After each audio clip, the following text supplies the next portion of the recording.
मेरे YouTube channel math solution में आपका स्वागत है। यदि आपने अभी तक चैनल को सब्सक्राइब नहीं किया है तो प्लीज़ चैनल को सब्सक्राइब कर बेल आइकन का बटन जरूर प्रेस कर लें, जिससे कि गणित के किसी भी प्रश्न पर बनने वाली वीडियो अपलोड होते ही नोटिफिकेशन के द्वारा आप तक शीघ्र पहुंच जाए। प्रश्न संख्या 6 है, यदि बिंदु 1,2, 4,y, x, 6 और 3,5 इसी क्रम में लेने पर एक समांतर चतुर्भुज के शीर्ष हों, अर्थात अगर ये 1,2 है, उसके बाद ये 4,y है, ये x, 6 है और ये है 3,5, तो एक समांतर चतुर्भुज के शीर्ष हैं। तो हमें x और y के मान ज्ञात करने हैं। अब समांतर चतुर्भुज के हम किसी गुण का इस्तेमाल करेंगे, क्योंकि समांतर चतुर्भुज के लिए बहुत सारे नियम हैं। सम्मुख भुजाओं का युग्म बराबर होता है, सम्मुख कोण बराबर होते हैं। अब कोण की तो हम यहाँ पर बात नहीं कर सकते हैं, क्योंकि हम निर्देशांक ज्यामिति में भुजाओं की दूरी के ही बारे में बात कर रहे हैं। बिंदु के निर्देशांक निकाल रहे हैं तो हम विभाजन बिंदु होना चाहिए।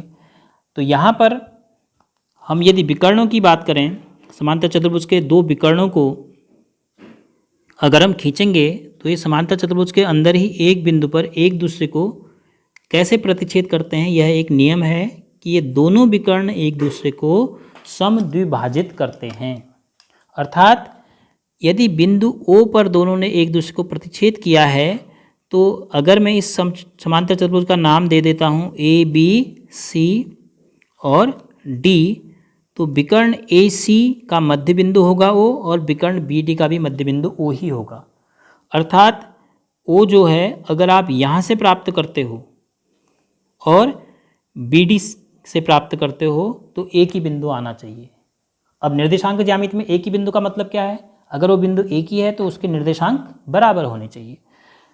तो अब हमें पता चल गया कि O क्या है, AC और BD का मध्य बिंदु है।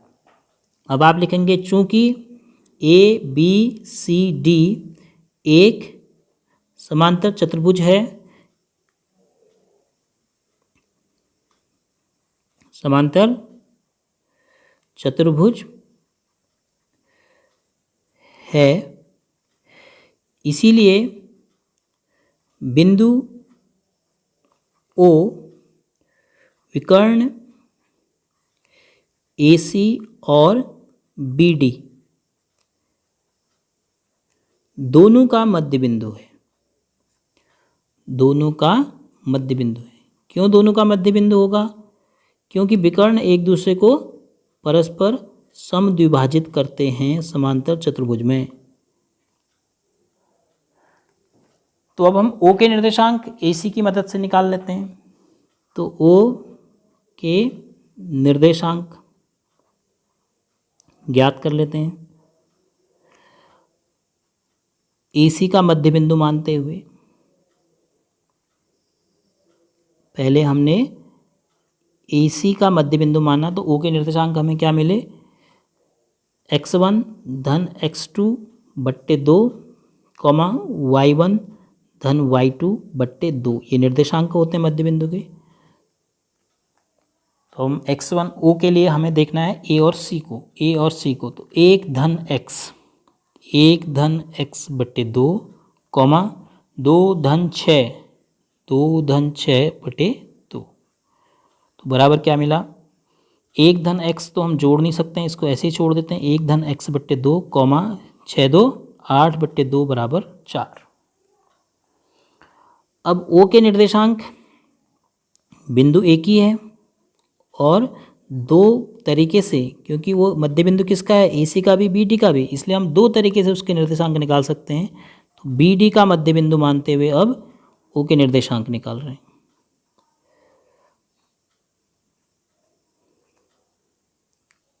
फॉर्मूला दोबारा लिखने की आवश्यकता नहीं है। तो 3 धन 4, पहले क्या मिला, 3 धन 4 बट्टे 2, फिर y निर्देशांक 5 धन y बट्टे 2, तो बराबर 4 3 है 7 बट्टे 2, 5 धन y बट्टे 2। तो अब देखो एक ही बिंदु O है, उसके निर्देशांक ये हैं और उसी के निर्देशांक ये हैं।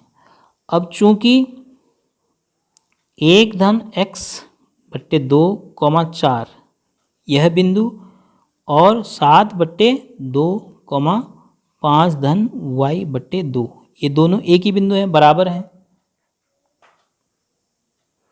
तो इसीलिए लिखिए, इसीलिए पहला 1 धन x बट्टे 2 बराबर 7/2, कॉमा 4 बराबर 5 धन y बट्टे 2। x निर्देशांक बराबर होगा, y निर्देशांक भी बराबर होगा। एक साथ इनको सॉल्व करते हैं तो 2 से 2 कैंसिल हो गया, तो 1 धन x बट्टे 7, तो x बराबर हो गया 7 ऋण 1, तो x बराबर हो गया 6। फिर उसके बाद कॉमा, इसको हम सॉल्व कर लेते हैं। 4 दूनी 8 बराबर हो गया 5 धन y, तो 8 ऋण 5 बराबर हो गया y, तो y बराबर हो गया 3।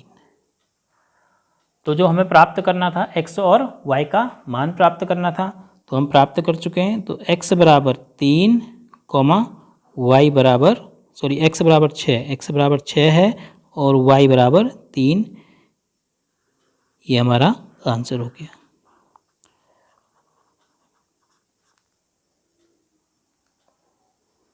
तो हमने इसमें क्या नियम प्रयोग किया? समांतर चतुर्भुज के विकर्ण एक दूसरे को प्रतिच्छेद करते हैं, कैसे? समद्विभाजित करते हुए। तो देखिए, अगर आपको पीछे की चीज़ें याद नहीं होंगी तो आपके दिमाग में आइडियाज़ नहीं आएंगे कि मैं कैसे करूं। आपको पता होना चाहिए कि जैसे ही उसने कहा कि समांतर चतुर्भुज के शीर्ष हैं, तो इसका मतलब समांतर चतुर्भुज का कोई न कोई नियम इसमें लग सकता है।